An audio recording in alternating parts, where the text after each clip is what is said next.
pleasant good afternoon and welcome to Foca News Summary, bringing you 15 minutes of the top stories, sharp and straight to the point. I'm Priscilla George on today's presentation, and here's what's making headlines across Liberia and around the world. President Bouaka dedicates Metro Family Health Clinic in Tupo Rural Community. President Bouaka nominates Justice Boese as new Chief Justice of Liberia. Lin Su condemns selective memorialization, demands inclusive national healing. Nima lawmakers demand accountability from Asela Meta after community complaints. And President Bouaka leads nation in signing Tobot condolence book. These and many more are all packaged. We'll take a short break. Coming up next is our news bulletin.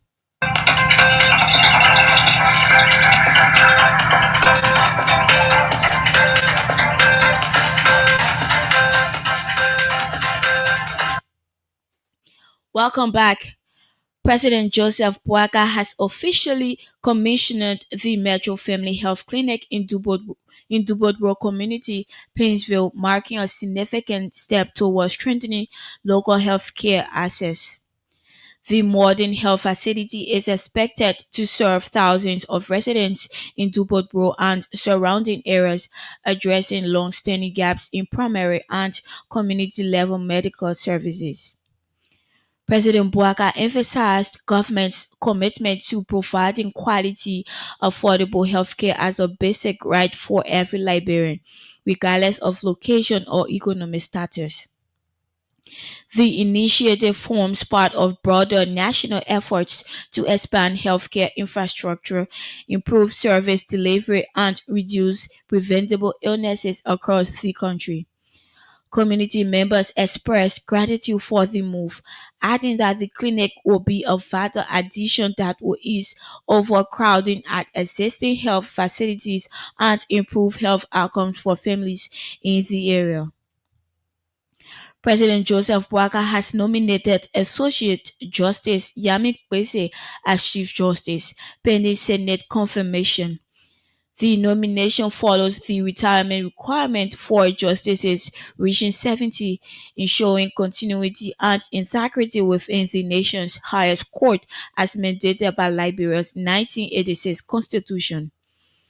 President Bouaka praised Justice Gbese's distinguished service, describing him as a jurist with profound legal expertise, integrity, and unwavering commitment to upholding the Constitution and rule of law. The president urged the Liberian Senate to expeditiously review and confirm Gbese, emphasizing the importance of timely appointments to maintain stability within Liberia's judicial system. If confirmed, Justice Gbese's leadership will further strengthen judicial independence, reflecting President Bouaka's call for officials to serve with diligence, integrity, professionalism, and unwavering loyalty to Liberia. President Joseph Bouaka led Liberians in signing the Book of Condolence honoring slain President William Richard Tolbert, killed during the April 1980 bloody military coup. The solemn ceremony was held Monday, June 30, 2025, at the Centennial Memorial Pavilion on Ashmont Street, Monrovia, drawing leaders and Tolbert family members together. This event is part of President Bouaka's reconciliation efforts, fulfilling his January 27 promise to honor former presidents Tolbert and Doe with proper funeral rites. Government officials, legislators, Tolbert relatives, and ordinary citizens joined to pay tribute, reflecting on Tolbert's legacy and national calls for forgiveness and healing. A pictorial presentation captured the emotional moments, uniting Liberians in remembrance and symbolizing renewed national commitment to unity, peace, and reconciliation after decades of division. Representatives Jan Flomo and Nicole Gay of Nema County held a strategic meeting with residents to address long-standing concerns about Acela Meta Liberia's mining operation premises. Community members complained about unfulfilled development funds and vocational training commitments, urging lawmakers to revisit the agreement and guarantee financial benefits to bring tangible improvements and better local living conditions. Representative Flomo criticized Asalameta's billion-dollar operations, noting locals remain impoverished, lacking jobs, infrastructure, and opportunities similar to hardships during the old Lamkomani era before the war.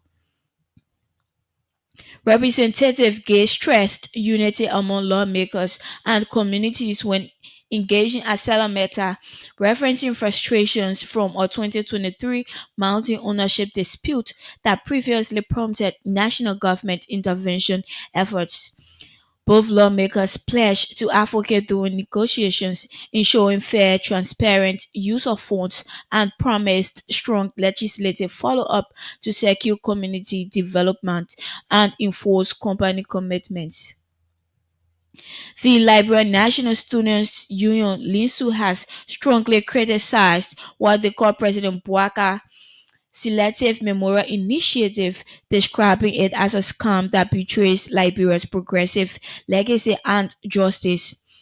Linsu argued rebellious glorify former leaders tied to oppression while ignoring countless martyrs massacred civilians and student activists who died fighting oligarchy, military dictatorship, and brutal civil conflict. The student group condemned silent progressive officials now in government, accusing them of betraying past radical ideals and failing to uphold genuine justice and national healing. Linsu demanded a People's Memorial Commission honoring all victims, operationalization of the War and Economic Crimes Court, and a balanced national narrative reflecting all heroic sacrifices. They vowed continued resistance against historical falsification and called on President Bouaka to first stand where victims feel if truly committed to reconciliation and national unity. If you are just joining us, welcome to Focal News Summary. Here is a recap of our headlines. President Bouaka dedicates Metro Family Health Clinic in Dupont Road community. President Bouaka nominates Justice Kwesi as Chief Justice of Liberia. Linsu condemns selective memorialization, demands inclusive national healing. Nima lawmakers demand accountability from Asela Meta after community complaints, and President Bouaka leads nation in signing Tobot condolence book. Stay tuned, we'll take a short break. Coming up next is the continuation of our news bulletin.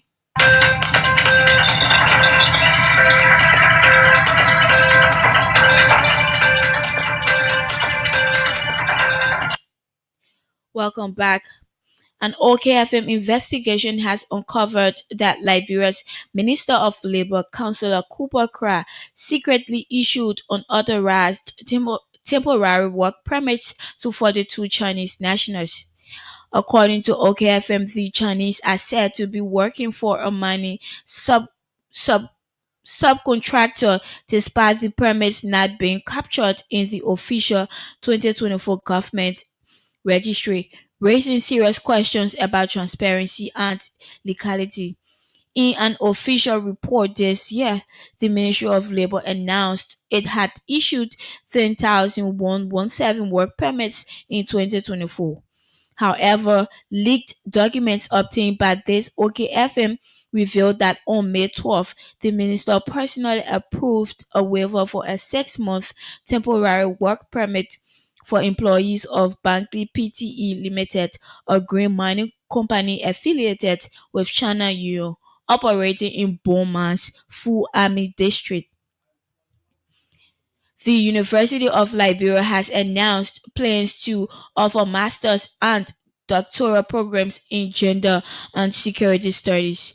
In a release issued Monday, the university disclosed that the programs aim to provide advanced academic and professional opportunities for individuals working or aspiring to work in gender and security related fields. According to the university, the programs will be officially launched on Thursday, July 3, and will be housed under the College of Gender Studies and Interdisciplinary Research. The release added that the program will foster research and dialogue around gender equality, human rights, and national and global security challenges. Meanwhile, as part of the launch activities, the university has scheduled an inaugural lecture which will serve as a platform to introduce the academic framework and highlight the importance of gender sensitive approaches in security studies, among other things. Liberian businessman and philanthropist Koli Gege has emphasized the critical importance of investing in children's education as a foundational step toward national development. Speaking over the weekend as guest speaker at the Limne Brothers Preparatory School on Bourgeois Alley, Gege called on parents and guardians to prioritize education over material things. According to him, children represent the future of every society and must be equipped through quality education to meaningfully contribute to national growth and transformation.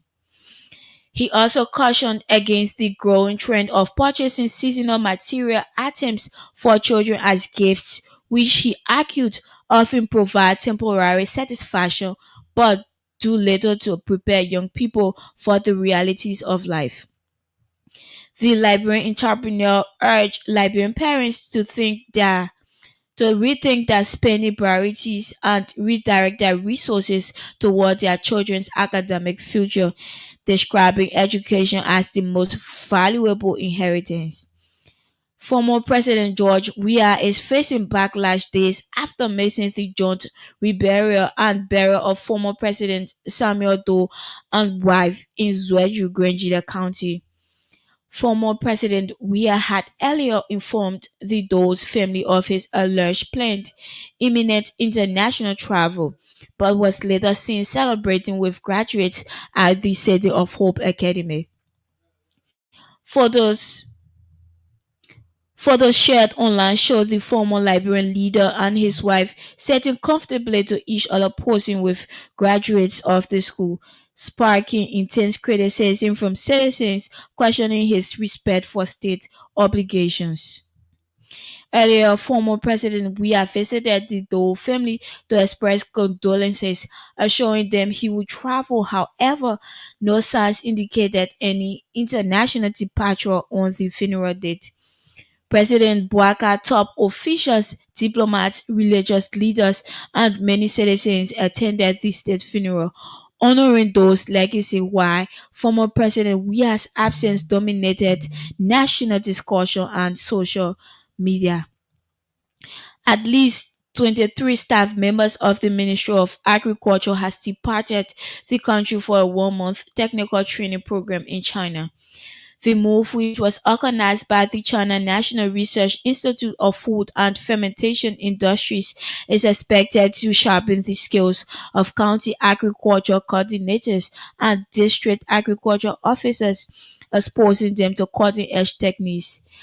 They will be trained in agricultural product processing and preservation technology, rice processing and preservation, livestock and poultry product preservation, amongst others. MOA's Deputy Minister for Extension Services, Moses Bayan, described the training as timely and vital, noting that it will help address persistent post-harvest losses and enhance value chains for farmers across the country. This initiative is part of Liberia-China cooperation in agriculture and supports the Liberians Feed Yourselves agenda by investing in knowledge, innovation, and practical solutions to drive food security and rural development. And the Asset Recovery and Property Retrieval Task Force has confirmed the discovery of more than 40 new suspected corruption cases across Liberia. Focal News Summary. I am Priscilla George. Goodbye.